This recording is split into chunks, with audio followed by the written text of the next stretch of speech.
promised you that I would go live after wrapping up today's conversation with the National Urban League for a phenomenal digital career success series event titled Nobody's Perfect. So I want to thank you all for tuning in to this conversation. Let me recap with you because this was a really good conversation, and I'm taping this also for my YouTube channel as well. Let's talk about it. Right? The support, the resources, the opportunities that exist for Black women to be exceptional, or all of us actually, Black people, Black folks. So this is a really good conversation hosted by the National Urban League. Hey, everybody that's joining. This was a really good conversation that was hosted by the National Urban League. And wow, over 200 people on the call today. And our topic was Black exceptionalism. Is it a myth? What are the pressures that exist, particularly for Black women? And what's the impact of that? This was a series that was in connection with the National Urban League's Digital Career Success Series and Women's History Month. And so really grateful to have been one of the speakers on this event, or to share the platform with Dr. Vedet Coleman-Robinson, who's the executive director of the Association of African American Museums. So we had a really phenomenal conversation. I just want to highlight some of the key points in the conversation that we had today. And thank you to those of you who were on the call. I think it was maybe about 250 people on the call. Thank you to those of you who shared the information. And thank you to those of you who were listening to the recap now. Hi, how are you? So listen, Black exceptionalism, is it a myth? What is Black exceptionalism? In answering that question, I'm not quite sure that I know what that is, because I believe that the concept of Black exceptionalism would not exist if it were not for the comparisons to and alongside whiteness and white mediocrity, and what that space looks like. I think what we are grappling with is trying to understand how we fit into spaces that were not initially made for us and made by us, right? And what that pressure feels like, what that stress feels like, not only as Black women, but of course Black men too, who we may be having a similar experience, but a very different experience, as it exists for women in comparison to how it exists for men. And so in recapping the conversation, I want to share the first point with you, which was essentially the myth that exists around what it means to be Black and exceptional. Right, in comparison to this level of perfection, or this level of excellence that Black people are expected to have, and particularly what that feels like for Black women in professional and corporate spaces, or even in entrepreneurial spaces. So that was a really hard question to unpack. And feel free to let me know, or to drop in the chat, or to send a comment around what Black exceptionalism means to you, if it is a real thing, if it is a myth. Personally, I think it's a myth, because again, I think we're comparing ourselves to spaces or trying to fit into spaces, or being forced to fit into spaces that were not necessarily made for us and made by us, right? And even then, because of the pressures that we have many times collectively as a society, as a culture, we then find ourselves, looking at what that pinnacle of success how it's been defined by a majority white culture and spaces in society. And then as we kind of juxtapose that, and as we fit into that space, or try to fit into that space, or find some level of success, we're then kind of hit against one another collectively, as Black folks, right? And there's this level here for some of us, and then a lower level for others of us, and everyone else is just kind of in between, lost in the sauce. So that's a problem. That's really problematic, I think, because what it does is it kind of weakens the concept of community. So we unpacked that conversation. Again, for those of you who are just kind of tuning in, I just wrapped a great conversation that I was invited to be a part of by the National Urban League with their Digital Career Success Series, the event was titled Nobody's Perfect. And so the focus of the conversation is Black exceptionalism. Is it a myth, and how does it impact Black women? We also talked about what it means to deal with imposter syndrome. One of the things that I think is important about in understanding imposter syndrome is particularly for Black women is that there's a conversation of or thought process mindset, let me say that mindset that kind of makes us ask the question, why me? Why me? And my pushback to that is, why not you? Why not you? Why not you be the first generation millionaire in your family, and the first person in your family to break generational cycles? Why not you be the only, or the first, but not the last Black woman at the table?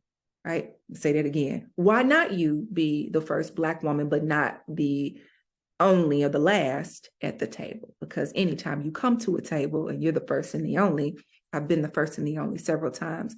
When you are the first and the only, you should not be the last. It should be your intention and your focus to make sure that someone else who looks like you and comes from where you come from gets a chance to come into the door behind you, right? So why not you? So I think to that question, I think that was my answer when it comes to imposter syndrome, is really asking the question, when you're questioning yourself about why me, you should immediately begin to ask yourself, why not you? Right? I was saying to a group last week, there is no room or space that you don't belong in. Right? At least the ones that are productive and healthy and all of that, right? There are no spaces that you don't belong in. You have something that any room, whether it's something very, very small, you have to see yourself as an influencer and a high level contributor in any space. There's no space or no room that you don't belong in. Of course, the ones that are healthy and productive, right? There are spaces, rooms that you don't belong in that are unhealthy and unproductive. But I think that's the mindset. And I think culturally as Black women, we have, we know what Malcolm X, the famous quote that he said about the most unprotected species, if you will, in America is the Black woman. And so we've internalized that to a certain extent. We can't help but to have internalized it to a certain extent. And so therefore, I think that the imposter syndrome piece is very real, not just for Black women, but for Black men as well. It's real for any human being. I think it was just natural for us to kind of feel like we don't belong in certain spaces, or who me? Why me, right? Why not you? I think that's the question that we need to start asking ourselves, and really, really do some mindset work, and do not only the mindset work, but really determine why our self-talk exists at that level to where we immediately say, why me? Also, a point that was brought up, I'm recapping the National Urban League's Digital Career Success Series for those of you who just are tuning in on live, recapping that conversation, which was entitled Nobody's Perfect. And in this conversation, we unpacked the myth of Black exceptionalism and the impact of it on the existence of Black women and how we operate in various spaces. And so one of the things that I shared when the question was asked about imposter syndrome is that sometimes the imposter syndrome doesn't pop up until you get into a space, until you take advantage of an opportunity. Because when you have a level of greatness, you have access to a ton of opportunities. And we have to have clarity around the opportunities that we take advantage of and why we're so valued to be seen as someone who is deserving of those opportunities, right? And so that's really, really important as well. In that sometimes when you get into these spaces and where you are valued as a high level contributor, once you get at the table, that's sometimes when the insecurities and the inadequacies start to pop up. That is why the self-talk previously is necessary, or before you get into the room is necessary, so that you'll know, not only do I deserve to be in this space, I also have the influence to be able to make sure I'm not the only one who gets to experience this space. That if I am the one and the only Black woman or Black person at the table, I make sure that I am an advocate to the extent that someone else can come alongside me or come in behind me. So I think that's important too. Again, recapping the National Urban League's Digital Career Success Series event titled No One's Perfect, where we unpacked the myth of Black exceptionalism and its impact on Black women. The next point that was made was, just being able to have a conversation, or how do Black women show up having worked through the challenge of being motivated in these spaces? How do you stay motivated knowing that culturally and societally we have these challenges and we have these expectations? Well, one, I went on, I believe it's important to make sure that we don't reinforce the narrative of strong Black women. I believe that we are strong. I believe that we should be strong. I believe that strength is something that just naturally we have. But I believe that that narrative has been overused. That narrative has been reinforced to our detriment. I believe we've carried it in ways we didn't realize it was damaging to us. And so I leaned into that in my response, and that how do we stay motivated? We have to call in the ancestors and saying what my great grandmother would have told me: sit down somewhere. Sit down. Just sit down. You're doing too much. Be still. Because we look at what's going on in the world, and we have the pressures of what's happening in the world. And then we have the pressures of what's happening in our profession and everything else in between, right? Everything else in between: family, partners, children, being able to work out, eat right, hair, makeup, nails, be cute on Instagram, right? All of this stuff, all the people that we're serving, all the ways in which we feel like we need to show up, all the ways in which we know we're gifted and we want to participate in so many things. We want to share our gifts. A lot of that weighs us down in trying to be all things to all people. And I don't believe in that narrative, but in many cases, that is what we're practicing. And so we miss the opportunity for self-care. And I don't believe self-care is just going to get a pedicure and going to get a massage and having a girls' trip and going to brunch. That's not really what I'm talking about when I mean self-care. And I believe that's what a lot of people try to do for their self-care, because self-care is really soul care. We don't know quite how to do soul care as a society, not as just Black folks and Black women.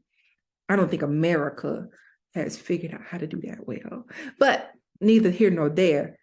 But in recapping this conversation with the National Urban League, we got to the point of the conversation about how do you stay motivated? How do we do this kind of self-care as Black women that's necessary for us to really navigate the pressures of the world of work, right? And thinking about and embodying the concept that no one's perfect, but then you have all these points around you and everyone's pointing to you, everything's pointing at you to be perfect and to look a certain way and to operate a certain way, right?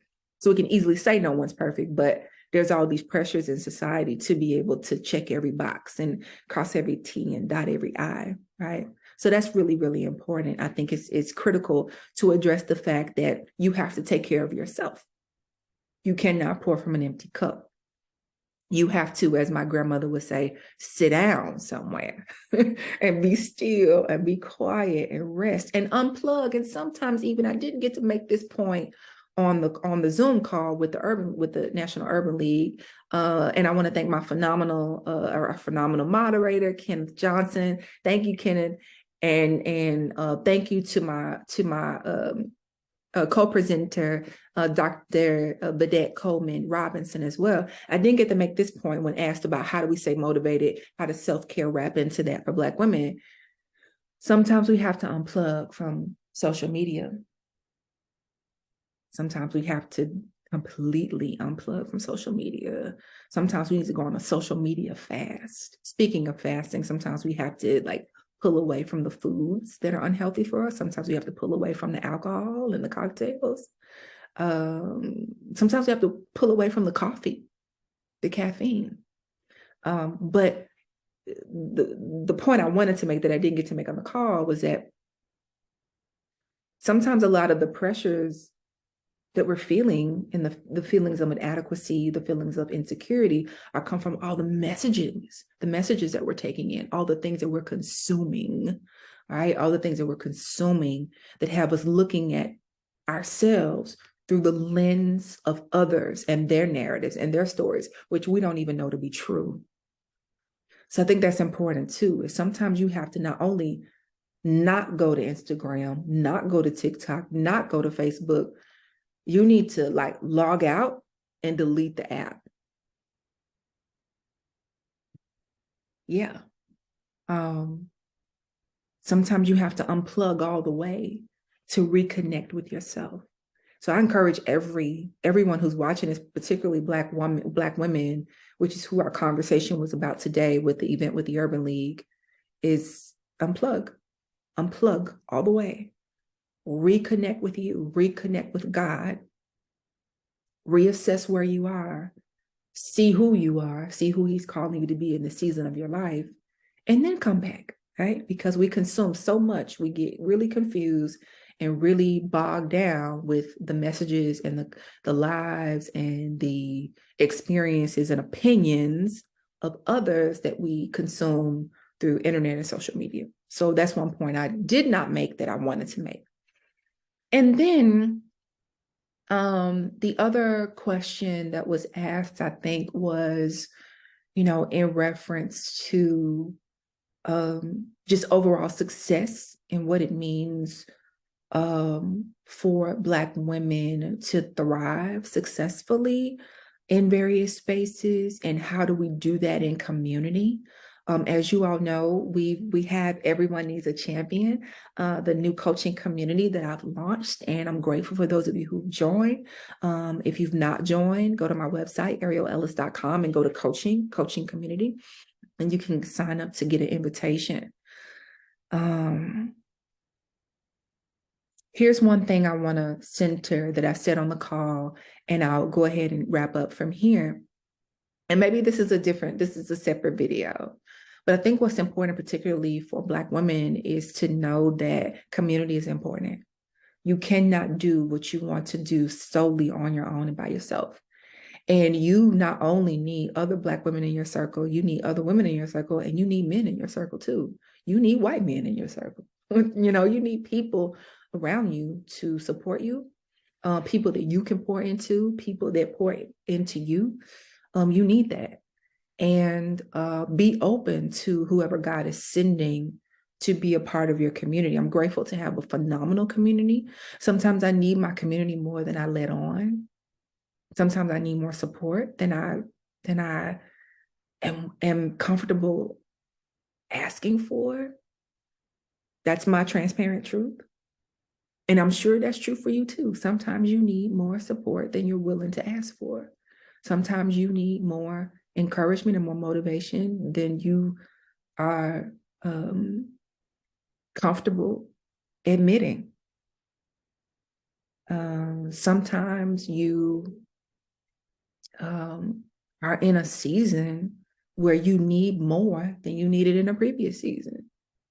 And those in your circle may not be able to provide that to you. And so you have to seek a different circle. You have to seek greater community. You have to seek out more people, the more appropriate people. You have to call in and manifest community in a different way than you had before. And I think that's very important for Black women. And I think we need one another in ways that we've not needed us before, even if we go back ancestrally. to even civil rights movement, and or even going all the way back to our arrival, if you will, to America, or even tribally, right? The ways in which Black women have been community for one another, it's not new. I think it's important for us to do that. And listen, who does that better than us? Who does community better than Black women? Nobody, really, as far as I'm concerned. So we don't need to make light of that. Not only do we need to create community and look at the benefits that community gives to us as Black women, when we know when we're well, our men are well, and we know our children are well, and the rest of society is well, when we're well. When Black women are well and whole, our men are well and whole, our children are well and whole, the rest of our communities, or the members in our community, are well and whole also. So that is what we discussed today, with the National Urban League's Digital Career Success Series, talking about, or the event entitled Nobody's Perfect, as we centered and explored the myth of Black exceptionalism and the impact of that concept on Black women. So phenomenal conversation. I believe that there will be a replay. I'll link it when the replay is available on YouTube. And I also shared this, and again, this is the point I wanted to make, and I truly want to wrap up after this. We have to realize that generationally, the way in which our mothers and grandmothers showed up is different than how we, and even the women coming behind us, will show up. As you all know, I'm a professor at North Carolina Central University, and one of the very prominent HBCUs in our community. And I see the young women on campus moving differently than, say, I'm a millennial, right? Moving differently than, say, millennials move, moving differently even than the baby boomers, of course, moved. But with each generation, we have to be open to how that generation is showing up. We have to listen to them. We have to support them. We have to steer them and give them guidance. So when I am in coaching spaces with millennial leaders, when I'm in coaching spaces with anyone, specifically those who are trying to navigate this new norm and are trying to do it with the intergenerational concept, there's a lot to unpack. So I think it's important that we accept that the young women that are coming behind us are going to look differently. They're going to operate differently than we did. There are some tried and true ways in which we navigate the world that they will be able to use and accept, and they need our wisdom, but we also need their energy, and we need their energy. We need their creativity. We need their ingenuity. We need their innocence. What innocence is left in the younger generation, like the Gen Zs. We need their innocence. We need their naivete to invest in them, but we also needed to keep us fresh and young and energized. Although I'm a millennial, my students are members of the Generation Z. So I relate to them in a lot of ways. But I'm energized by them.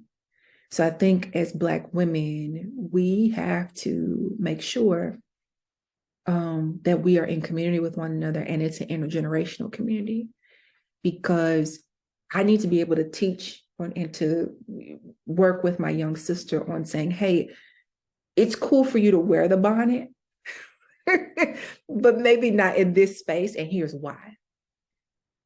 It's cool for you to come in and be you the way you be you, but let's be you in this way, because there's a way to win. There may be a way to win in this space that may be different than what you expect, because you haven't had the experience yet, right? You may not have the years under your belt, right? But then also realizing that she can win with her bonnet. She can still win, and there can still be a standard, right, that we meet. And even the standard can be challenged, while also realizing that in community, there's still safety. The Bible says, right, in the multitude of wisdom, there's safety. So I think that that's the point of making sure that we, in community, as Black women, we have intergenerational, right? We have intergenerational spaces. So that was my last point.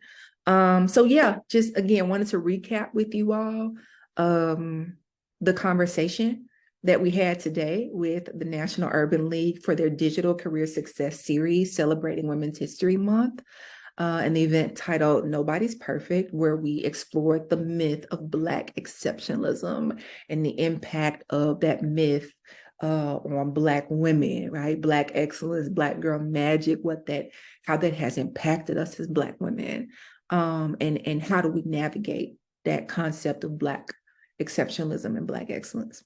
So thank you all for joining. Really grateful that you were able to spend some time in the conversation, or at least play this video back. So really grateful for that. And I really appreciate the comments and the support.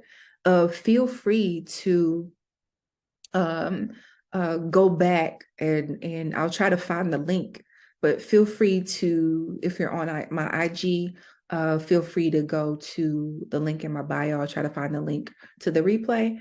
But also feel free, as I said, as I center community and have created a community for you all, feel free to go to my website, arielellis.com, and go to coaching community, and request an invite to join my coaching community, and to be in community with one another as we try to navigate this new norm together. All right, I think that's it. Thank you so much for joining, and feel free to message me with any questions or feedback or comments that you might have about this conversation. And hopefully as more of these conversations happen, as I'm invited to give my, opinion and feedback around these conversations, I hope that you will join. I hope that you will give your feedback. I hope that you will give your opinions and share your stories as well. And so again, so that we can be able to share and really learn from and glean from one another in ways that are really going to not only help us, but heal us in so many ways and help us be better and to really facilitate our calling. So thank you, and I'll talk to you soon.